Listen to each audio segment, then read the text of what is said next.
get it all back.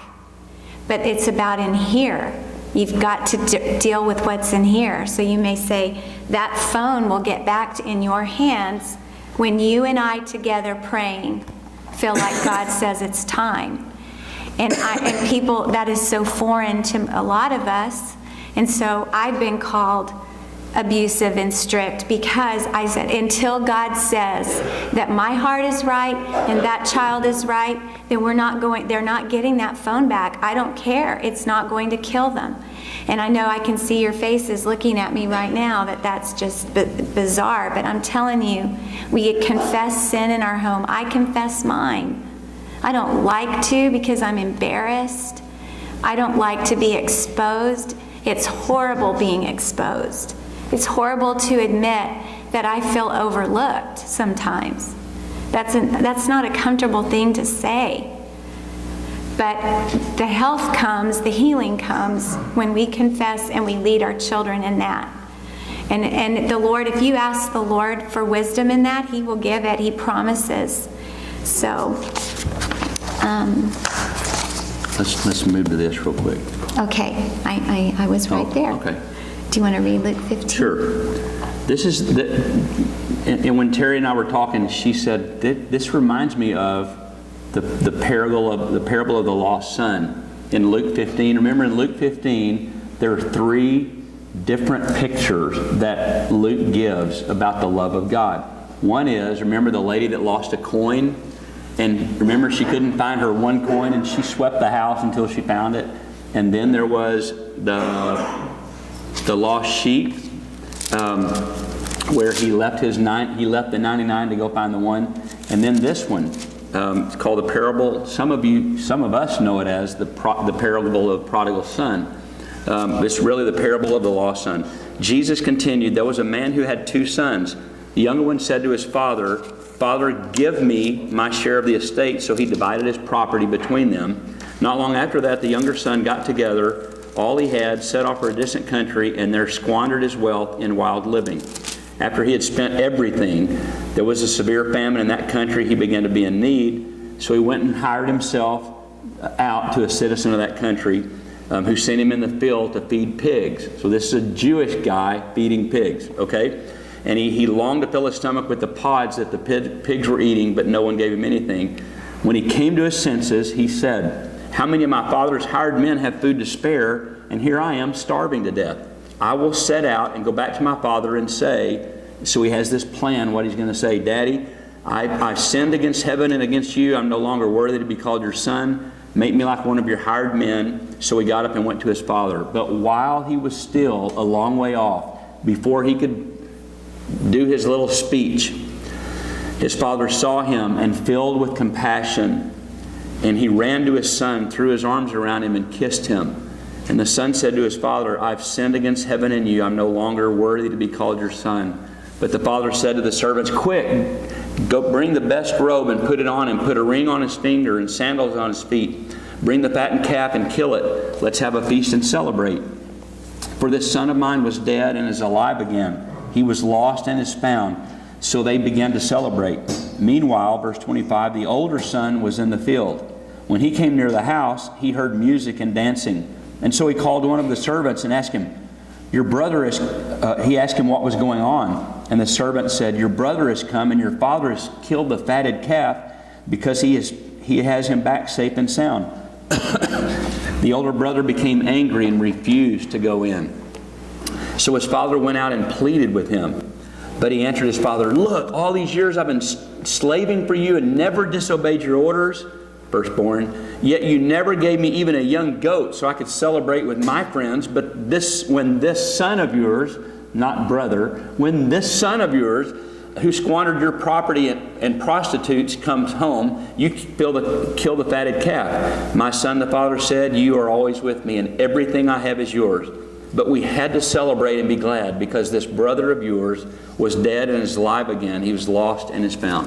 Okay, so the elder son is Cain. It's kind of like the same scenario.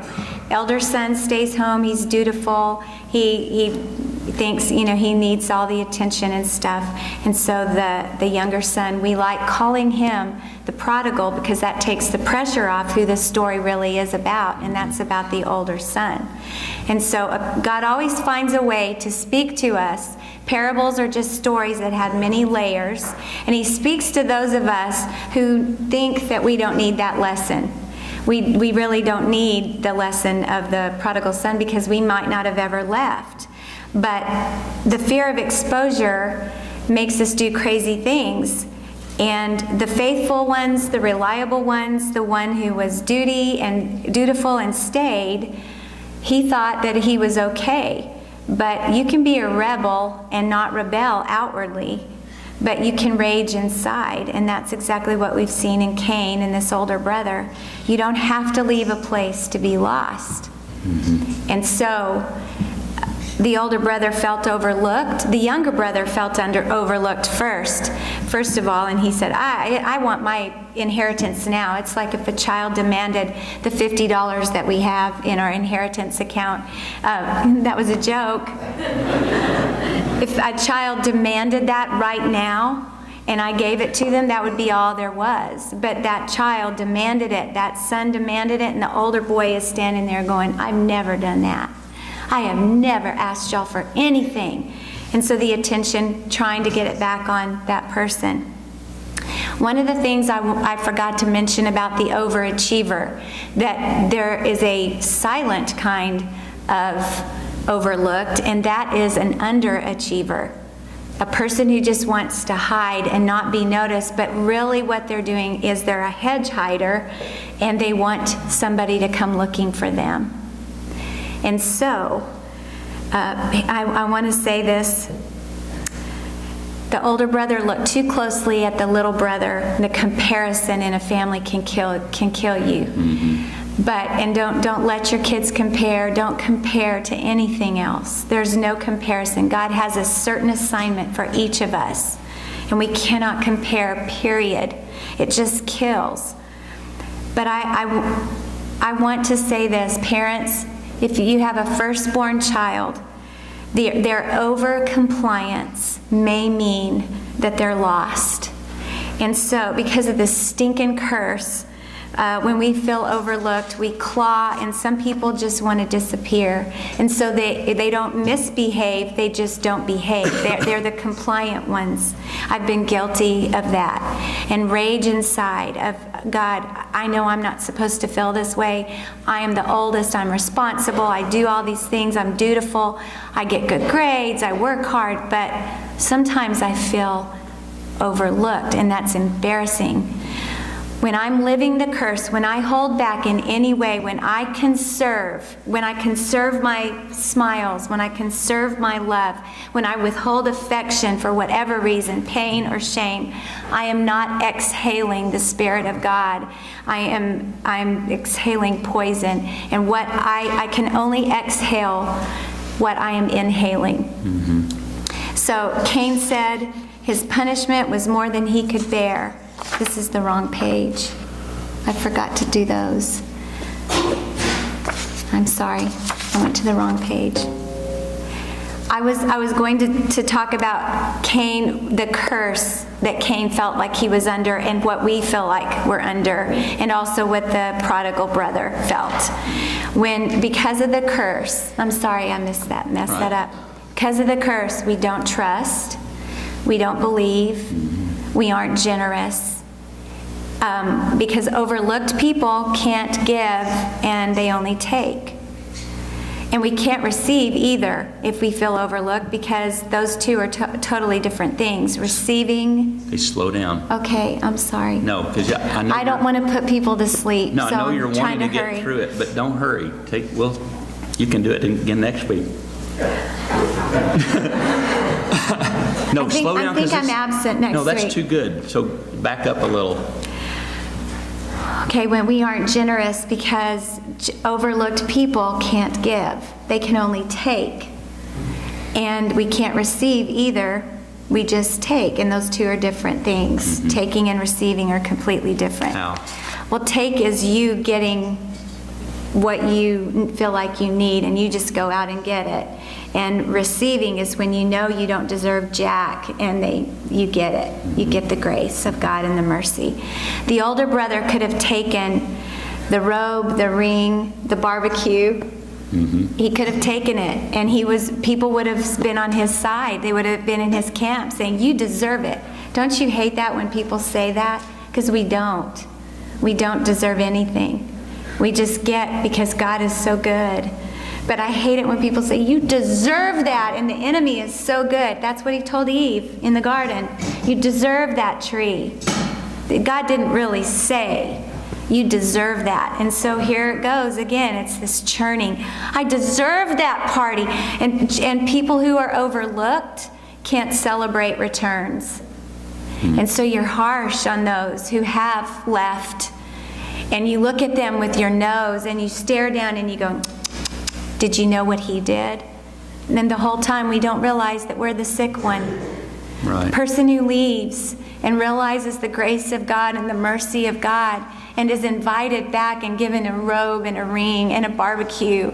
That's the person who knows they don't deserve it, and so they receive the grace and the love of God and the forgiveness. And the one that can't understand that is standing over on the side. They can't celebrate anything. Nothing. And that is the saddest person in the world.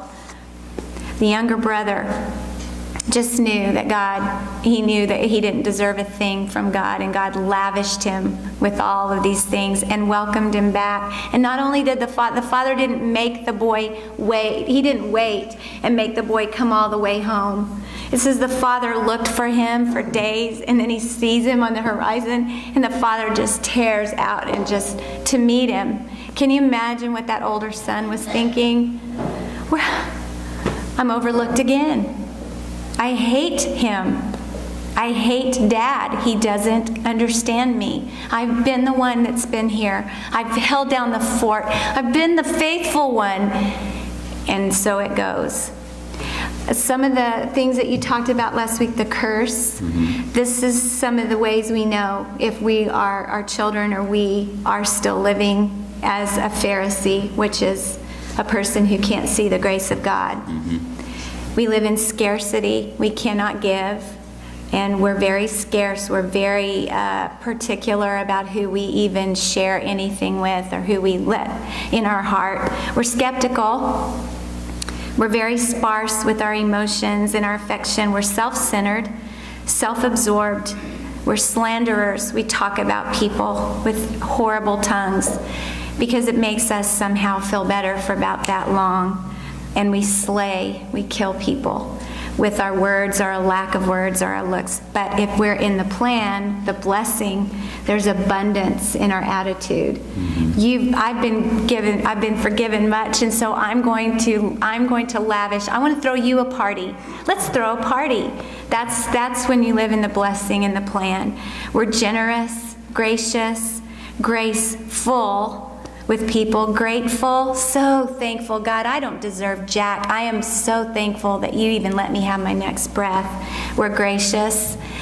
There's plenty when you are under the blessing of God and you realize that you are so forgiven and so loved and God has been so merciful. There's peace. You're not fretting, oh, who cares if they got a robe and a ring, and we're so happy you did, but I'm not going to be jealous that you did.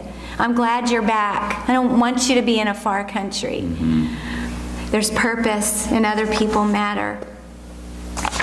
So when I'm living the curse and when I hold back in any way, I am not a blessing to anybody. So Cain said his punishment back in Genesis. He says, my punishment, because God sends them out. And Cain says, but God, my punishment is more than I can bear. Everyone will know that I killed my brother and they will kill me. And God said, it says in there that he puts his mark on him. And that's exactly what Jesus has done for us. That all of the stains and all of the sin and all of the horrible hatred and jealousy and feeling overlooked and all of that, the mark of Jesus is on us because of the cross. And so there's hope. I'm done. No, because there was something at the end about, remember we talked about this, about the saddest, one of the saddest verses in the Bible? Oh, Yeah. when Cain said he was sent out and he was no longer in the presence of God. Yeah, at the end of that little section in Genesis 4, when Cain leaves the presence of God and goes to live in a place called Nod, the land of Nod. Does anybody get that catalog? Terry gets I know you do, Mary. The land, you do, Lisa? The land of Nod. You may want to throw it away after this. No, I'm playing. I'm playing. The word Nod means wandering, shaking, or trembling. So what that's saying is that Cain leaves the presence of the Lord, and the rest of his life was spent in wandering, trembling, and shaking, because he didn't deal with what should have been dealt with and receive forgiveness and repentance. And so he lives in fear the rest of his life, wandering. And later on, we're going to trace his line, Lamech and some of that. And where that line, where that bloodline leads, is frightening. And then when God gives Adam and Eve Seth to replace Abel, you can't believe who comes from the line of Seth. But it's just crazy how that is. Tell me what you heard. Where did you go? Where did you go?